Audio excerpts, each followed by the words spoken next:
Vâng, tôi em lại xin chào tất cả anh em đam mê bộ môn bẫy chim đêm nhé, Bắc Trung Nam. Thì hôm nay shop em lại sẽ giới thiệu cho anh em đó là combo bẫy chim đêm mắt đỏ mắt xéo giá rẻ anh em nhé. Thì anh em đã được thẩm định cái chiếc âm ly bên em vừa đang test hàng cho một bác khách. Bác mua một gói gọn combo như thế này về đánh mắt đỏ mắt xéo. Vì cái mùa này là mùa chim tư mắt xéo cũng như mắt đỏ. Vì vậy là chim mùa này rất chi là hăng. Sau một đợt mưa bão thế này, tất cả chúng ta là chỉ đánh mắt đỏ mắt xéo. Thì cái combo này thì gồm có cái lưới 4/8 này anh em nhé. Đấy. Vì sao lại không phải đánh 5 phân, phải 5 phân rưỡi hoặc 6 phân. Đấy. Thì cái đặc điểm của con chim mắt đỏ mắt xéo nó bé, nên vì vậy anh em chúng ta chỉ đánh lưới 4/8 như thôi các bạn nhé. Bên em chỉ có 50m và 100m. Đấy. Đấy, sợi 16 đấy, dài 50m, anh em đang nhìn rõ trên video, cái nhìn rõ, các bác nhìn rõ không ạ? Đấy, ở góc độ 4/8 sợi 16 anh em nhé. Đấy, 5 diềm 4 túi và cao 7m. Chia khoảng chia cọc. Đấy, cho anh em đầy đủ rồi. Anh em chỉ phải mang xào cắm vào ruộng mà chiến thôi. Đấy. Chống chạy xô chạy mắt cho anh em. Chim nào đâm đảm bảo chui lưới không thoát được đâu. Đấy. Combo gồm có chúng ta đánh mắt xéo thì đặc biệt là dùng cái mắt xéo và cái con trà nghịch chúng ta hay dùng cái loại đôi lá chép này các bạn nhé. Đấy, lá chép ấy.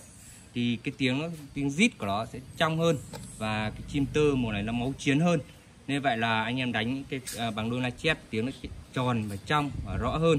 Thì anh em đánh bằng loa lén kìa anh em nhé. Loa lén kia anh em chỉ đánh mắt đỏ thôi là rất chỉ phù hợp.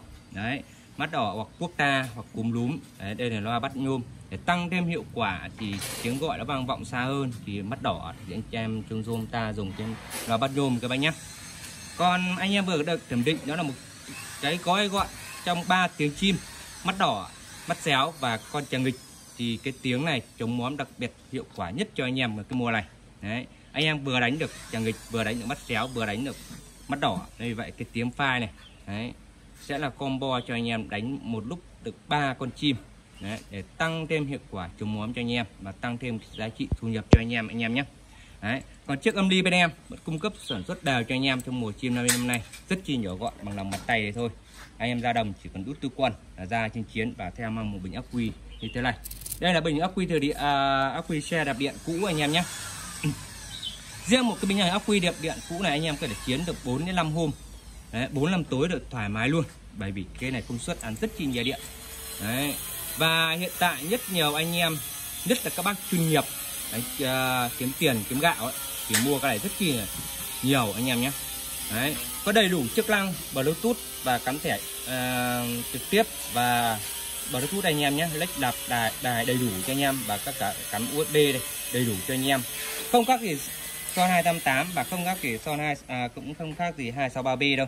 Đấy, chức năng nó là gì bên em tự sản xuất, thế vậy là chống ngược dòng cho anh em đảm bảo quá ok rồi. Đấy, đánh loa đầy đủ cho anh em mình nhé. Đấy, riêng loa chép thì anh em đánh một âm ly thế này anh em đánh được 4 loa chép thoải mái luôn.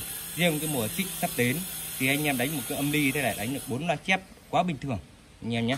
Đấy, nắm bác cứ hỏi và đánh được 2 loa chép hay nọ kia cho các bác đánh được 4 loa chép. Nhưng đặc biệt là cái này là bên em là gắn IC đánh IC công suất ra trực tiếp. Thế vậy anh em đánh làm sao cân lượng, làm sao cho bát chép nó vừa phải, nếu không thì hay bị cháy đổ côn như các bác nhé.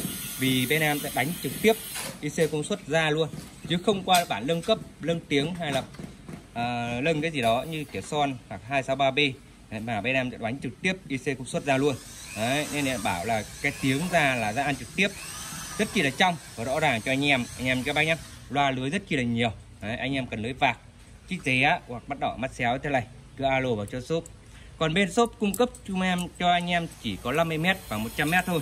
Đấy, loa chép tép như thế này cho anh em về chỉ chiến thôi. Còn tiếng đấy, bên em sẽ hỗ trợ tiếng qua Zalo anh em nhé. Nếu anh em cần cái tiếng file gốc hoặc chuyển qua thẻ thế này thì anh em thêm cho shop vài đồng để shop là gì đi mua cái thẻ này nhé.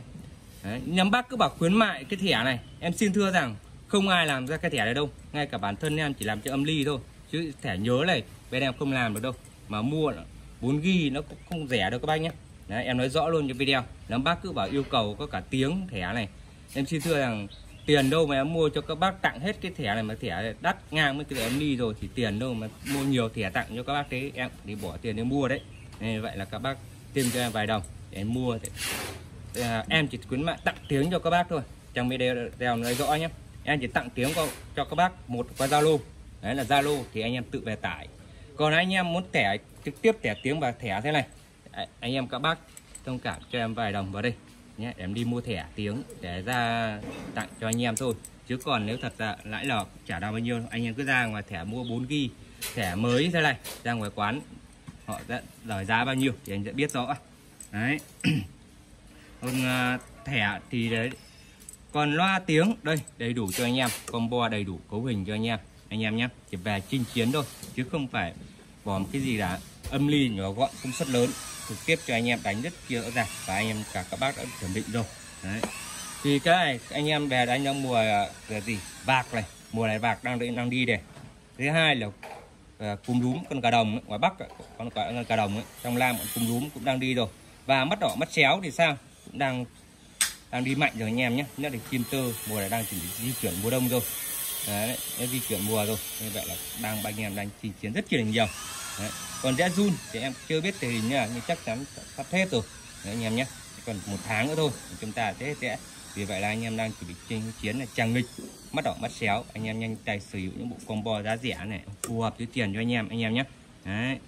Vâng, video ngắn xin kết thúc đây. Anh em có nhu cầu về sản phẩm combo bẫy chim đêm giá rẻ này, cứ alo cho shop bằng 2 số điện thoại các màn hình video các bác nhé. Trên shop trên chị gửi hàng toàn quốc, các bác cứ nhận hàng thử hàng thoải mái mới trả tiền với shipper các bác nhé.